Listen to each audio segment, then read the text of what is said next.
B-2 spirit bomber दुनिया का ऐसा जहाज है जिसे चाह कर भी कोई मिसाइल तबाह नहीं कर सकता।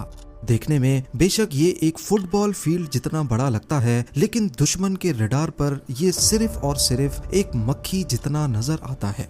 चाहे कितना ही कॉम्प्लेक्स रडार नेटवर्क क्यों न हो, B-2 स्पिरिट बॉम्बर के लिए इसे चकमा देना बाएं हाथ का खेल है।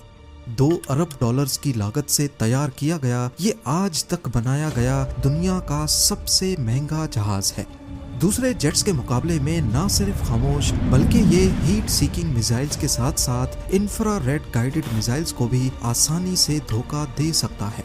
एक ऐसा जहाज जो चाहे तो दुनिया का नक्शा ही बदल सकता है। पर सोचने वाली बात यह है कि एक 52 मीटर चौड़ा जहाज आखिर रडार्स पर क्यों डिटेक्ट नहीं होता। इसमें ऐसी कौन सी साइंस है जिसे अमेरिका पिछले 37 ईयर से छुपा रहा है। ज़ेम टीवी की वीडियोस में एक बार फिर से खुशामदीद। नाजरीन, इस B-2 बॉम्बर को बनाने के पीछे एक ऐसा वाकया है जिसने दुनिया भर में अमेरिका का सर शर्म से झुका दिया था। 1 मई 1960 पाकिस्तान में पिशावर एयरबेस से अमेरिका का Lockheed U-2 aircraft take off करता है। ये CIA के एक सीक्रेट मिशन पर सोवियत यूनियन की जासूसी करने जा रहा था।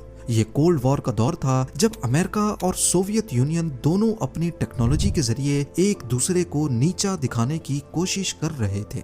अमेरिका को घमंड था कि उसका U-2 Lockheed spy plane 80,000 feets पे फ्लाई कर सकता है और इतने हाई एल्टीट्यूड पे कोई उसका कुछ नहीं बिगाड़ सकता।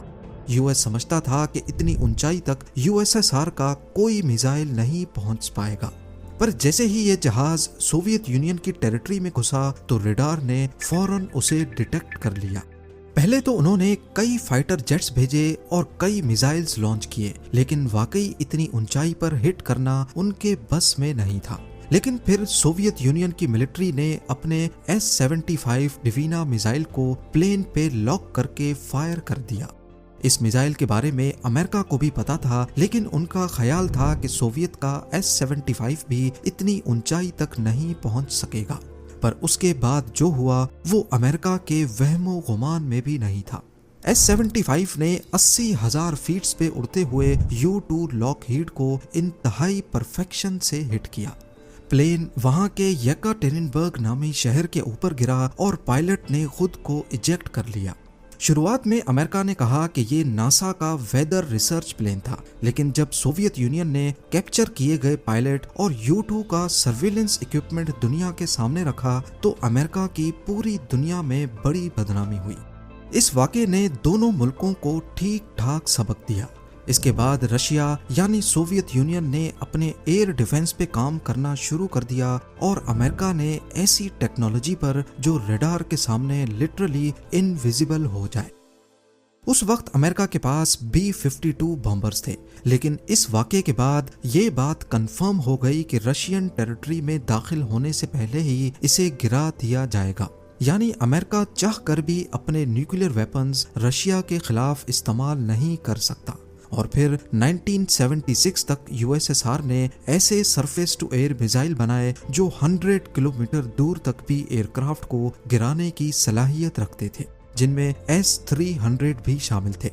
इस वक्त USSR का एयर डिफेंस इतना स्ट्रॉन्ग हो गया कि अमेरिकन एयरफोर्स के एक जनरल ने कहा कि सोवियत यूनियन में अपना B-52 बॉम्बर भेजना ऐसा ही है जैसे मक्खी के छत्ते पर पत्थर मारना। यही वो वक्त था जब अमेरिका ने 1978 में एडवांस टेक्नोलॉजी बॉम्बर यानी ATB प्रोग्राम लॉन्च किया। इस प्रोग्राम का मकसद एक ऐसा बॉम्बर प्लेन बनाना था जो सोवियत यूनियन की टेरिटरी में जाए, उनके रडार्स के सामने बॉम्ब्स गिराए और बिना नोटिस हुए वहां से निकल जाए। अमेरिका की ये तमाम रिक्वायरमेंट्स पूरी की B-2 बॉम्बर ने, जिसकी पहली फ्लाइट 1989 में हुई, लेकिन दुनिया को ये 1997 में दिखाया गया। B-2 की सबसे बड़ी खासियत उसकी रडार से बचने की सलाहियत है। इस एयरक्राफ्ट का एक एक कोना ऐसे डिजाइन किया गया है कि जब रडार के सिग्नल्स इस पर पड़ते हैं तो वो वापस रडार तक नहीं पहुंच पाते, यानी उन सिग्नल्स की डायरेक्शन बदल जाती है। और इसी वजह से इसके डिजाइन में सिर्फ विंग्स हैं, ना फ्यूजलाज और ना ही टेल। नॉर्मल एयरक्राफ्ट्स में लगी ये वर्टिकल टेल फिन बड़ी आसानी से रडार में डिटेक्ट हो जाती है। एयर डिफेंस सिस्टम में लगे रडार्स का बहुत बड़ा नेटवर्क आपस में कनेक्टेड होता है और ये रडार्स आसमान में हर तरफ ऐसे सिग्नल्स भेजते हैं कि कोई एक कोना भी अनडिटेक्टेड ना रह जाए। ये सिग्नल्स नॉर्मली प्लेन की बॉडी से रिफ्लेक्ट होकर वापस रडार की तरफ जाते हैं और ऐसे उसकी मौजूदगी रडार में रिकॉर्ड हो जाती है। खासकर टेल फिन को बचाना नामुमकिन होता है क्योंकि ये साइड से दिखने पर रडार्स के लिए एक मिरर का काम करती है। लेकिन B-2 स्पिरिट बॉम्बर की बॉडी ऐसे डिजाइन की गई है कि कहीं से भी रडार का सिग्नल आए तो वो टकराने के बाद उसी डायरेक्शन में रिफ्लेक्ट नहीं हो पाएगा और इसी वजह से इसमें टेल रखी ही नहीं गई। इसका जिग-जैग डिजाइन सिग्नल्स को बिल्कुल ऑपोजिट डायरेक्शन में डिफ्लेक्ट कर देता है। B-2 बॉम्बर की कामयाबी के पीछे सिर्फ इसका डिजाइन ही नहीं बल्कि एक ऐसी कोटिंग भी है जो 100% रडार के सिग्नल्स को अपने अंदर एब्जॉर्ब कर लेती है। यूएस ने एक ऐसी सीक्रेट कोटिंग बनाई है जिसकी डिटेल्स अभी तक दुनिया से छुपी हुई हैं और इसी कोटिंग की वजह से B-2 बॉम्बर रडार पर 100% इनविजिबल हो जाता है। इसका रडार क्रॉस सेक्शन हैरत अंगेज तौर पे सिर्फ 0.0001 स्क्वायर मीटर है, यानी इसे डिटेक्ट करने का मतलब है आसमान में किसी मक्खी को डिटेक्ट करना। कंपेयर किया जाए तो रडार पर B-52 बॉम्बर एक 2 बेडरूम फ्लैट जितना नजर आता है, F-15 एक छोटे कमरे जितना, JF-17 एक सिंगल बेड जितना और रफाएल एक बड़े तकिए जितना नजर आता है। यानी B-2 बॉम्बर इन सब से 10 गुना बड़ा होने के बावजूद रडार पर सिर्फ एक मक्खी जितना दिखता है। एविएशन सिक्योरिटी की दुनिया में इस टेक्नोलॉजी को स्टेल्थ कहा जाता है और इसकी बुनियाद B-2 बॉम्बर से ही रखी गई। B-2 स्पिरिट बॉम्बर में सिर्फ दुश्मन के रडार से बचने की काबिलियत ही नहीं बल्कि इसका लो हीट सिग्नेचर इंफ्रारेड और हीट सीकिंग मिसाइल्स को भी चकमा दे सकता है। नॉर्मली एयर डिफेंस सिस्टम्स में इंफ्रारेड सर्वेलेंस सिस्टम्स भी होते हैं। ये सिस्टम जेट के पीछे से निकलने वाली हीट को डिटेक्ट करके कंफर्म करते हैं और फिर मिसाइल सिस्टम उसी हीट सिग्नेचर पर लॉक किया जाता है।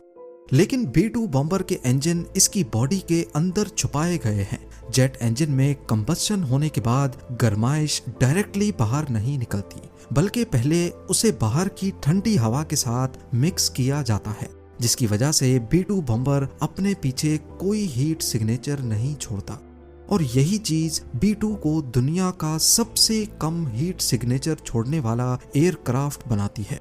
ये ऐसा ही है कि अगर एक F-16 jet infrared surveillance system में 100 किलोमीटर दूर से डिटेक्ट हो जाता है तो वहीं B-2 बॉम्बर जब तक 10 किलोमीटर की रेंज में नहीं आएगा डिटेक्ट नहीं हो पाएगा।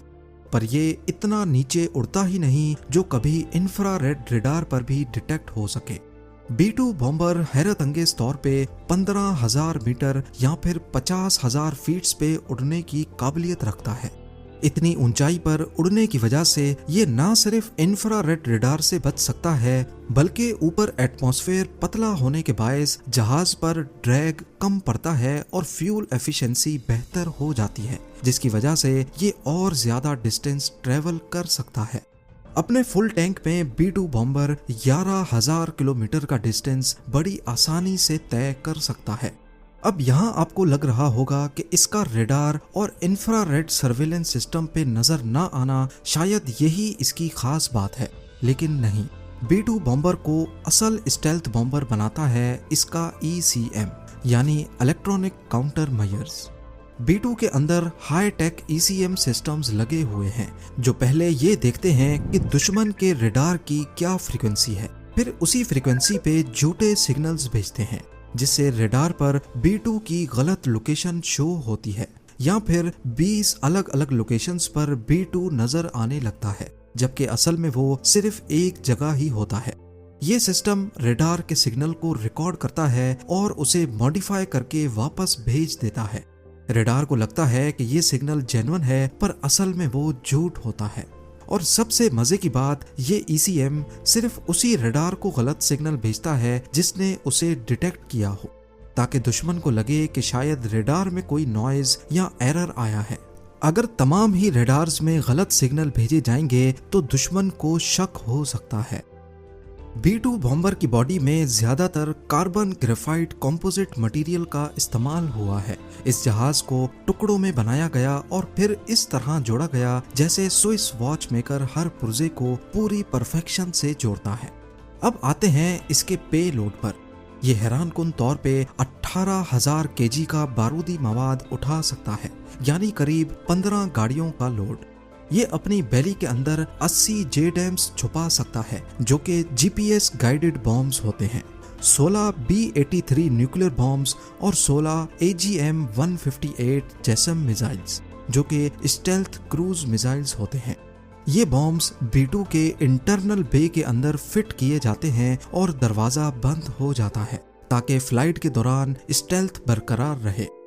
रेंज की बात की जाए तो ये अमेरिका से रशिया जाकर वापस आ सकता है और अगर हवा में ही रिफ्यूलिंग की जाए तो B-2 बॉम्बर दुनिया के किसी भी कोने तक जा सकता है। अफगानिस्तान वॉर के दौरान B-2 बॉम्बर ने USA में मिजोरी एयरफोर्स बेस से टेक ऑफ किया। 9,500 किलोमीटर का फासला तय करके अफगानिस्तान में बॉम्बिंग्स की और बिना लैंड किए वापस चला गया। इस दौरान बीच में सिर्फ एक मिड एयर रिफ्यूलिंग की जरूरत पड़ी। इस पूरे मिशन में B-2 बॉम्बर लगातार 45 घंटों तक फ्लाई करता रहा और किसी एक भी रडार पर यह नमूदार ना हो सका। इसके अलावा 1999 में ऑपरेशन अलाइड फोर्स के दौरान भी इसे सर्बिया में बॉम्बिंग्स के लिए इस्तेमाल किया गया। 2003 में ऑपरेशन इराक फ्रीडम और 2011 में ऑपरेशन ओडेसी डॉन में भी B-2 ने लीबिया में बॉम्बिंग्स की। B-2 स्प्रिट बॉम्बर किसी भी मौसम में और किसी भी कंडीशन में फ्लाई कर सकता है। बेशक GPS सैटेलाइट्स ही तबाह क्यों ना हो जाएं, अपने बैकअप सिस्टम्स को इस्तेमाल करते हुए ये स्टार्स को देखकर भी खुद उड़ता रहता है। इसमें लगे हाई टेक सोनार कैमराज B-2 बॉम्बर को दुनिया का सबसे बड़ा ऑब्स्टिकल अवॉइडेंस प्लेन बनाते हैं। ये अपने आप टेरेन को आइडेंटिफाई करके उसके हिसाब से फ्लाई करता रहता है। अब क्योंकि ये एक बहुत बड़ा विंग है और इसमें कोई टेल, रडर या एलिवेटर नहीं होते, तो इसकी स्टेबिलिटी इतनी परफेक्ट नहीं है कि पायलट इसे बिना कंप्यूटर की मदद के उड़ा सके। इसमें लगा है दुनिया का सबसे कॉम्प्लेक्स कंप्यूटर सिस्टम, जो हर वक्त इसकी रोल और पिच मूवमेंट को एडजस्ट कर रहा होता है। पायलट सिर्फ कंप्यूटर को कमांड देता है कि टर्न करना है, उसके बाद कंप्यूटर खुद ही जहाज को पायलट की जरूरत के मुताबिक टर्न करता है। अब जाहिर है इतना एडवांस्ड और दुनिया का सबसे सिक्योर्ड प्लेन काफी महंगा भी होगा। आज तक सिर्फ 21 B-2 बॉम्बर्स ही तैयार किए गए हैं और सिर्फ एक जहाज $2 अरब की लागत से तैयार किया गया है, यानी काफी कंट्रीज की GDPs B-2 बॉम्बर की कीमत से कम है। ये सारे जहाज सिर्फ अमेरिका के पास हैं और अभी तक अमेरिका का ये टेक्नोलॉजी बेचने का कोई इरादा नहीं है। इसके अलावा फ्यूल की भूख ऐसी कि सिर्फ 1 घंटे में ये $1.5 लाख का फ्यूल पी जाता है। वहीं एक नॉर्मल कमर्शियल जेट 1 घंटे में $10,000 का फ्यूल पीता है। B-2 बॉम्बर की मेंटेनेंस भी किसी आम जहाज से बहुत अलग है। हर फ्लाइट के बाद पूरे जहाज को सॉफ्ट वॉश किया जाता है और इस पर दोबारा से सीक्रेट स्टेल्थ कोटिंग की जाती है। पूरी बॉडी के हर कोने का चेकअप होता है कि कहीं कोई छोटा सा भी सुराख या डेंट तो नहीं है, क्योंकि अगर इसकी बॉडी में एक मच्छर जितना भी डेंट पड़ गया तो ये अपनी स्टेल्थ बरकरार रखने की काबिलियत खो सकता है। उम्मीद है ज़ेम टीवी की ये वीडियो भी आप लोग भरपूर लाइक और शेयर करेंगे। आप लोगों के प्यार भरे कमेंट्स का बेहद शुक्रिया। मिलते हैं अगली शानदार वीडियो में।